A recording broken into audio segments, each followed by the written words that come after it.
no tendría mayor trascendencia. En 1902, Sabino debe volver a exiliarse en San Juan de Luz. Regresa en 1903, una vez que había pasado el peligro, enfermo, refugiándose en su casa de Sucarrieta. En abril de ese año, aún publica su melodrama Libe. Yo, personalmente, considero que Sabino Arana, sin renunciar a ninguno de sus planteamientos, lo que en realidad vio la necesidad de entrar en la política, digamos, en el juego político vigente entonces, y de formar un partido que por lo menos jugara dentro del marco legal establecido en España, cosa que al principio rechazaba. Y entonces pues pretende hacer política como la hizo aquí en la Diputación, pero ya participando en el Parlamento de Madrid, etcétera, etcétera, pero no porque renunciara a sus principios.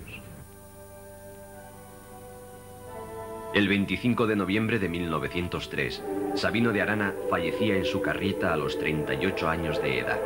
Le sucederá al frente del partido el abogado Ángel de Zabala Ozamiz Tremoya, natural de Gauteguiz de Arteaga, que desde 1896 era el hombre de máxima confianza de los hermanos Arana Goiri. Como delegado general del Partido Nacionalista Vasco, Zabala perfeccionará la organización del nacionalismo vasco, poniendo en marcha las juntas municipales, propiciando la creación de juntas provinciales, eligiendo los delegados de Vizcaya y Guipúzcoa, estableciendo delegaciones extraterritoriales en América y Filipinas y arbitrando una solución para los incipientes nacionalismos de Álava y Navarra.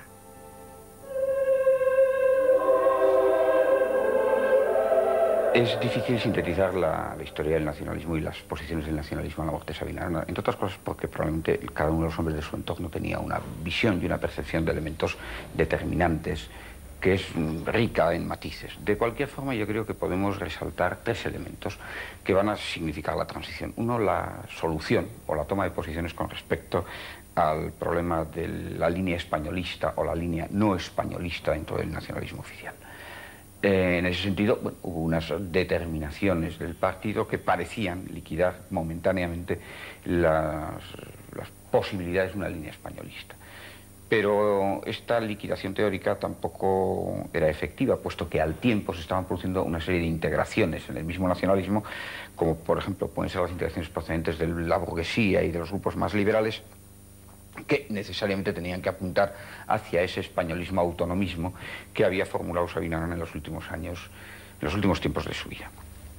Además, y en el mismo sentido, por mucho que las direcciones oficiales del nacionalismo fueran más integristas, por decirlo así, desde un punto de vista ideológico, se estaba produciendo al tiempo la asunción de responsabilidades políticas concretas. Esto es, la incorporación del nacionalismo a la vida pública y a la gestión pública, que inevitablemente también tenía que verse acompañada de un cierto compromiso pactista. Sin ir más lejos, en la elección de Urquijo a la presidencia de la Diputación se produce un fenómeno de ese tipo. De manera que, por sintetizar mucho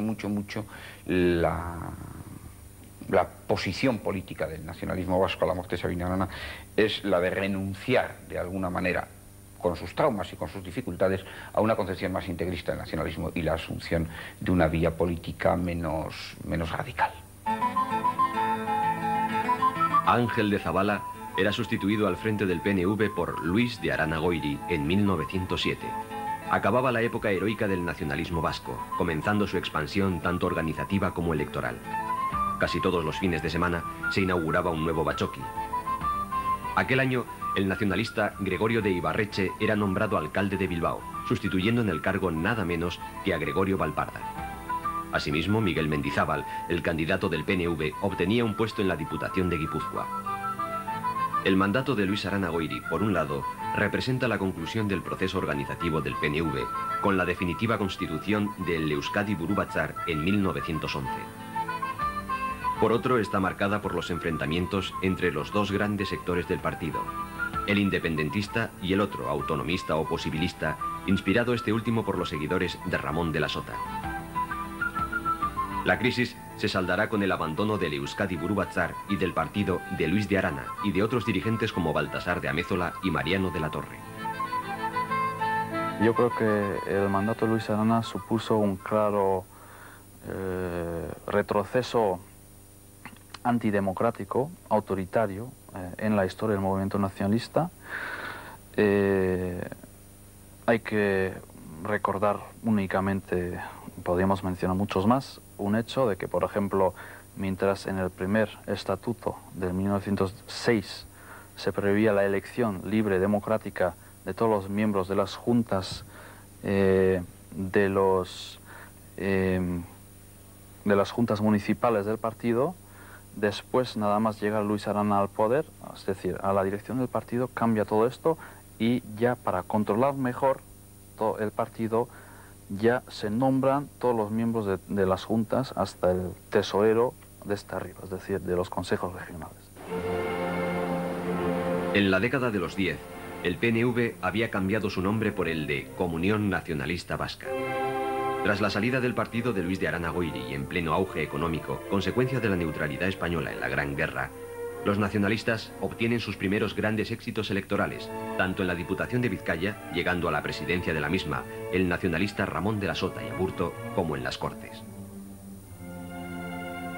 Mientras tanto, las diferencias entre los dos sectores se van haciendo cada vez más intensas. Aquellos que reclaman la vuelta a la ortodoxia, capitaneados por Elías de Gallastegui, Ceferino de Gemeino, Manu Eguileor, desde la Juventud Vasca de Bilbao a principios de la década de los 20, acabarán extinguiéndose para refundar el Partido Nacionalista Vasco. Serán conocidos como aberrianos, tomando el nombre de su periódico.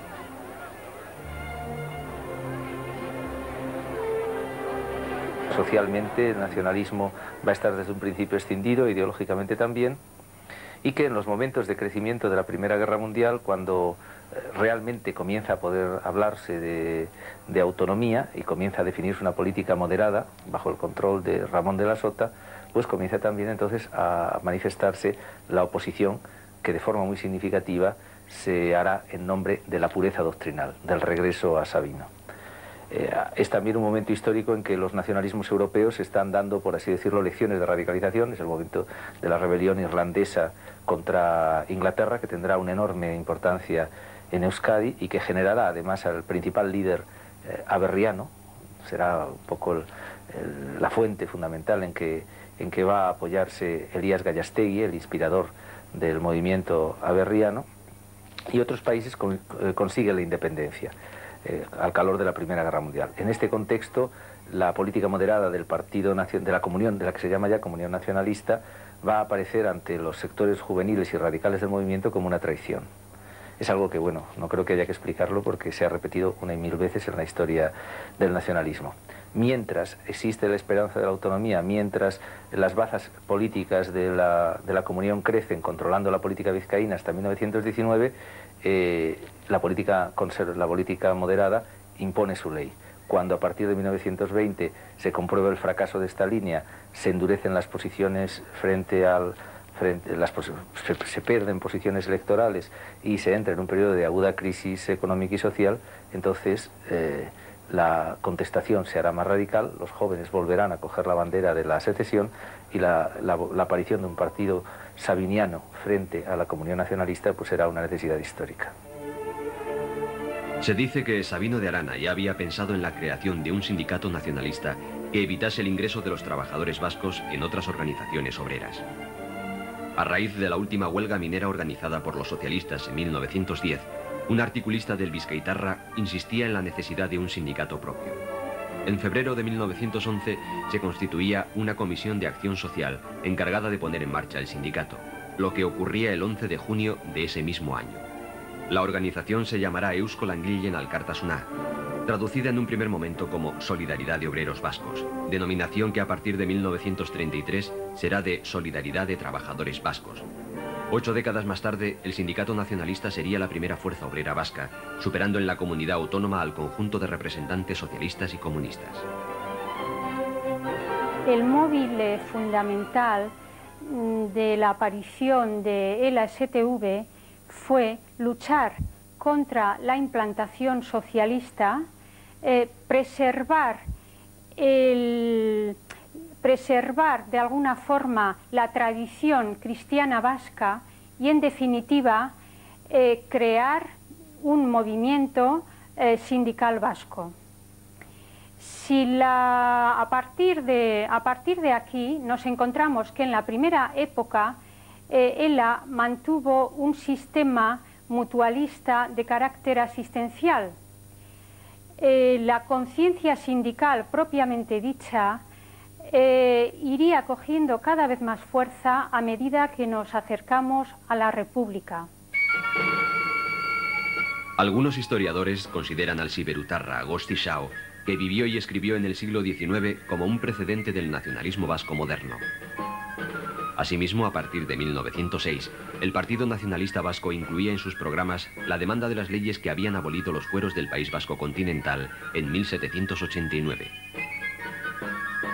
Pero allí, en medio de no pocas dificultades, va a ir incubándose un incipiente movimiento nacionalista que tendrá su expresión en el semanario Aintziña, impulsado por Pierre Lafitte, que adopta como lema la máxima sabiniana Ainkoa eta legezarra.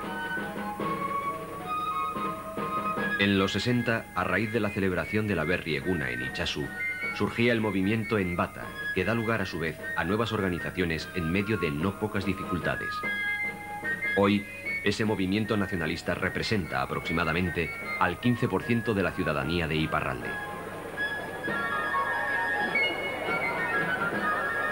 Sobre este tema del, digamos, prenacionalismo en Iparralde, podemos considerar en primero la figura de Agustín Chao, quien fue un hombre con ideas políticas de izquierdas, pero que sin embargo tuvo el partido de los carlistas durante la primera guerra carlista, porque para él los carlistas defendían la personalidad y la identidad del País Vasco. Es decir, este es un vasco atípico, pero romántico, pero con intuición nacionalista. Tuvo la intuición de una patria vasca por encima de la frontera de la Bidasoa. Después hubo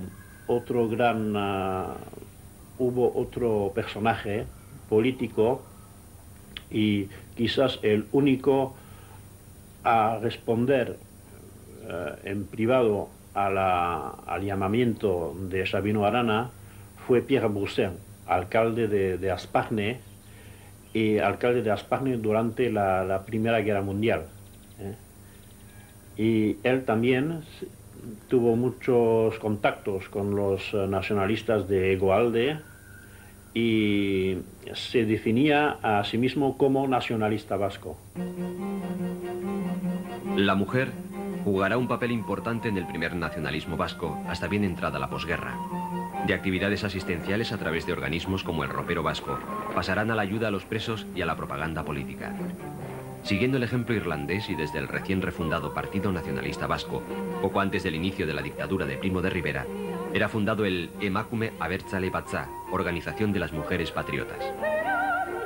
La organización Emakume Abertzale Batza fue creada en 1922 y en su creación influyeron dos intereses diferentes. Por una parte, las aspiraciones de las mujeres nacionalistas a contar con unos horizontes de actuación más amplios que los del hogar y, en segundo lugar, por otra parte, el interés de los sectores más dinámicos del nacionalismo vasco por contar con la colaboración de las mujeres. Estas aspiraciones y este interés se habían manifestado ya anteriormente, pero en los años 20 coincidieron con unas circunstancias extraordinariamente favorables. En primer lugar, la coyuntura internacional favorable a las reivindicaciones feministas después de la Primera Guerra Mundial. En segundo lugar, el prestigio alcanzado por Cumann na mBan, la organización de las mujeres nacionalistas irlandesas, de las que Emakume Abertzale Batza tomó ejemplo. Y en tercer lugar, la división del nacionalismo vasco y la aparición en 1921 de un nuevo partido nacionalista. En este partido nacionalista es donde nació Emakume Abertzale Batza y gracias a ella este sector nacionalista contó con una colaboración, la de las mujeres organizadas, de la que carecía su oponente, el otro sector nacionalista. La dictadura de Primo de Rivera representará una paralización de la actividad política del nacionalismo vasco, tanto de la Comunión como del partido. La primera ve sus actividades restringidas, mientras los aberrianos, que se habían destacado en su campaña contra la guerra de África, ven clausurado su periódico El Diario Aberri, y poco después sus miembros deben pasar a la clandestinidad o exiliarse.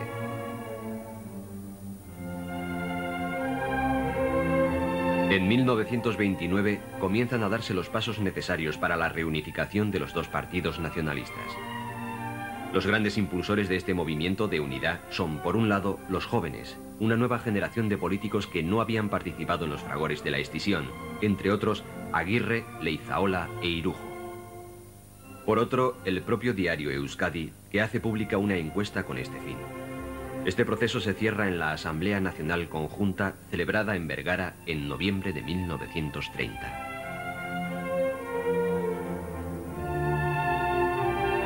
La reunificación nacionalista, las dos corrientes escindidas en 1921, se produjo en 1930 y las bases fundamentales son, en primer lugar, la reafirmación de la doctrina sabiniana. En segundo lugar, la recuperación del nombre Partido Nacionalista Vasco para el nuevo partido unificado. Y luego una serie de decisiones sobre organización interna del partido, la separación de cargos del partido de cargos públicos, en fin, las composiciones, distintas composiciones tanto de los distintos órganos ejecutivos del partido, lo mismo a nivel vasco que en las distintas, en las tres provincias. Fundamentalmente los dos primeros puntos: reafirmación de los ideales sabinianos y la reasunción del nombre de Partido Nacionalista Vasco.